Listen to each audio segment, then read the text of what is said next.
베드로는 구원받은 사람들로서 거룩하게 살아야 함을 말하면서 그 거룩하게 사는 것이 어떤 것인지 말했습니다. 거룩한 삶은 단지 겉으로 드러난 행위로만 생각하기가 쉽습니다. 예수께서 많이 책망하셨던 바리새인과 서기관들이 바로 겉으로 드러나는 행위가 전부인 양 행동했습니다. 그러나 베드로는 거룩한 삶에 대해서 초대교회 성도들에게 말을 할 때는 마음의 상태와 자세를 말을 했습니다.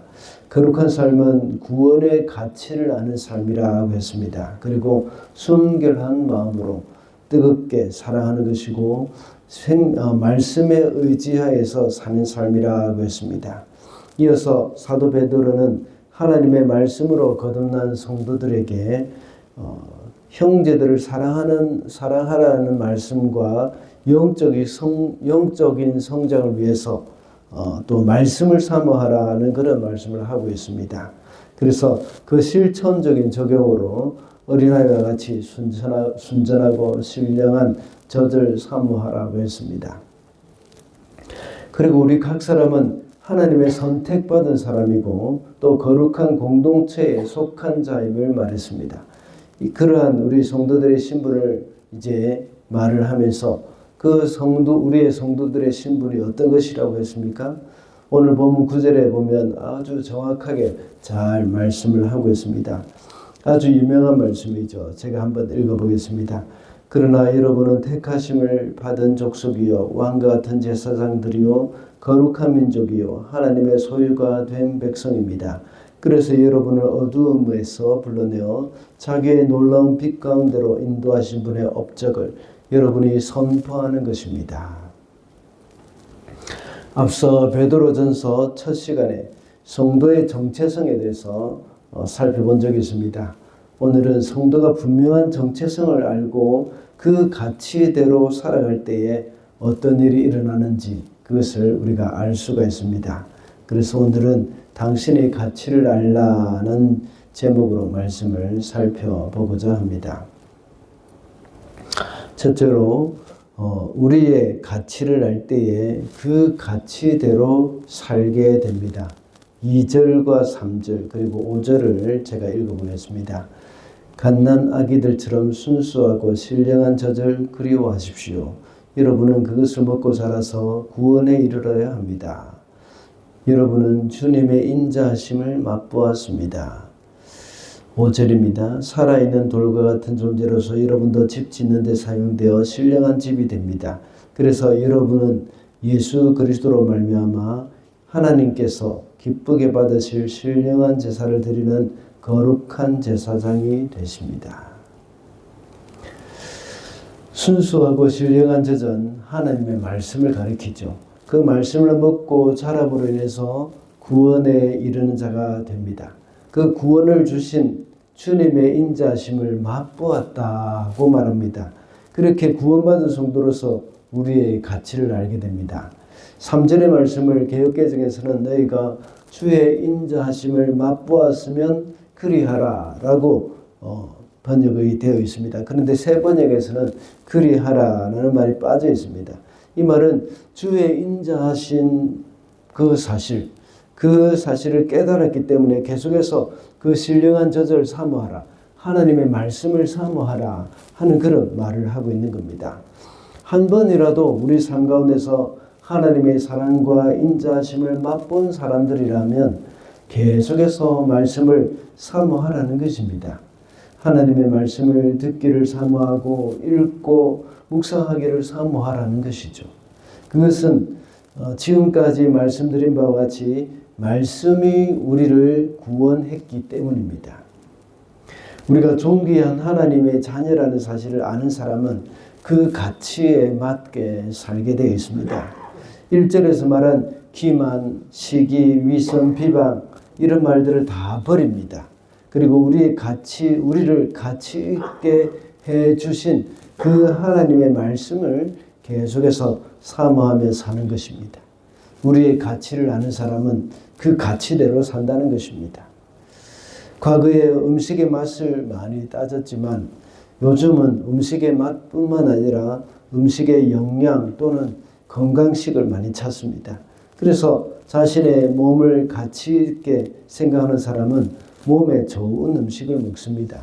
그래서 영의 건강을, 몸의 건강을 잘 관리하려고 애를 씁니다. 지난 시간에 살펴본 바와 같이 우리는 받은 구원의 가치를 아는 사람입니다. 그런 사람들은 구원을 잘 이루기 위해서 우리의 영적인 양식을 좋은 것으로, 아주 아름다운 것으로, 그리고 건강한 것으로 서로 먹기 위해서 찾습니다. 그것은 바로 우리의 신령한 젖, 다시 말하자면 하나님의 말씀을 사모한다는 것입니다. 그런 사람들은 그 정크푸드나 그렇게 건강하지 못한 그런 음식과 같이 또 우리의 영혼에 좋지 못한, 옳지 못한 그런 것들을 찾지는 않습니다. 그리고 계속해서 말씀을 하고 있는데 5절에서 제가 다시 한번 읽어보겠습니다. 살아있는 돌과 같은 존재로서 여러분도 집 짓는 데 사용되어 신령한 집이 됩니다. 이렇게 말하고 있습니다. 그래서 여러분은 예수 그리스도로 말미암아 하나님께서 기쁘게 받으실 신령한 제사를 드리는 거룩한 제사장이 되십니다. 여기서 말하는 신령한 집이 된다는 것은 바로 교회의 일원이고 공동체가 되어진다는 겁니다. 그리고 거룩한 제사장이 된다 하는 것을 말하고 있습니다. 우리는 하나님이 보내신 제사장입니다. 그래서 우리가 그리스도와 같이 살아있는 돌과 같은 존재가 되어지고 예수께서 살아있는 귀한 돌인 것 같이 우리도 역시 돌과 같은 존재가 되는 것이죠. 그 산돌과 같은 존재로서 하나님께 신령한 제사를 드리는 제사장이라는 말을 합니다. 거기에 대한 설명이 8절까지 계속 이어져 있습니다. 이런 모든 설명들을 다 또 생략하고 가치 있는 대로 살아간다는 말씀과 관련해서만 이야기를 하겠습니다. 우리의 가치대로 우리는 제사장으로 살게 된다는 겁니다. 또 신령한 집이 된다는 것입니다. 그 하나님의 전을 이야기하는 것이죠. 그리고 또 교회 공동체를 말하는 것입니다. 그래서 하나님께 신령한 제사를 드리는 존재, 또 하나님의 전, 신약에 와서는 모든 성도가 또 제사장이 되어서 하나님께 직접 담대히 나아갈 수 있게 됩니다. 이런 제사장으로서 우리의 가치를 아는 사람들은 올바른 그 가치대로 살아가는 겁니다. 많은 고난과 핍박이 있을 때에는 자존감이 낮아지기가 정말 쉽습니다. 그러나 베드로는 초대교회 성도들을 향해서 그들이 얼마나 가치가 있는 존재인지를 계속해서 인식시켜주면서 그 가치대로 살아가게 해주고 있습니다. 오늘날 구원받은 성도들 중에는 여전히 과거의 허망한 것들을 따라가는 사람들이 있습니다. 이것은 영혼의 신령하고 건강한 음식이 아니죠. 자신이 받은 구원의 가치도 모르고 또 자신의 신분이 제사장이라는 사실도 인식하지 못하기 때문입니다. 비록 우리 인생의 삶이 고난이 있고 어려움이 있다고 하더라도 우리는 존귀한 하나님의 백성임을 잊어서는 안 되겠습니다. 둘째로 우리의 가치를 알 때 우리의 사명을 알 수가 있습니다. 9절 말씀입니다. 그러나 여러분은 택하심을 받은 족속이요 왕과 같은 제사장들이요 거룩한 민족이요 하나님의 소유가 된 백성입니다. 그래서 여러분을 어두움에서 불러내어 자기의 놀라운 빛 가운데로 인도하시는 분의 업적을 여러분이 선포하는 것입니다. 베드로는 9절에서 다시 한번 우리의 존재를 정리를 쭉 해주고 있습니다. 그리고 우리는 어떤 사명이 있는가에 대해서도 역시 말을 합니다. 그 사명이 무엇입니까? 9절에 하반절에 말씀하고 있는 것처럼 그들을 어둠에서 불러내어 자기의 놀라운 빛 가운데로 인도하신 분의 업적을 선포하는 것이라고 말하고 있습니다. 이 말씀을 볼 때에 우리의 사명은 전도와 선교임을 알 수가 있습니다. 이런 우리의 신분은 구약의 이스라엘 백성들과의 신분과 동일한 것이죠. 이스라엘은 모든 민족 중에서 하나님의 택하심을 받은 백성입니다.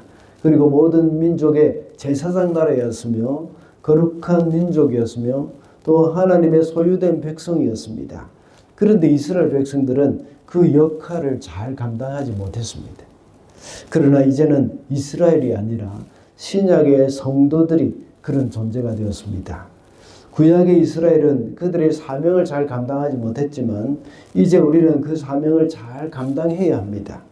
우리의 사명은 베드로가 말을 한 대로 하나님의 업적을 선포하는 겁니다.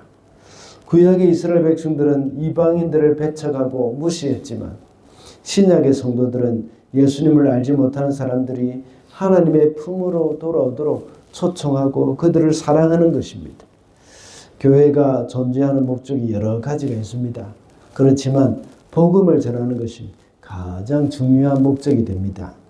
그러므로 우리 자신의 가치를 알 때에 하나님이 우리에게 주신 그 사명, 그것을 알 수가 있다는 것을 여기서 우리는 교훈을 얻을 수가 있습니다. 그 사명이 바로 복음 전파라고 했습니다. 삶의 여러 가지 일들이 우리의 삶을 힘들게 하지만 그런 가운데 우리의 가치를 잃어버리지 말아야 합니다.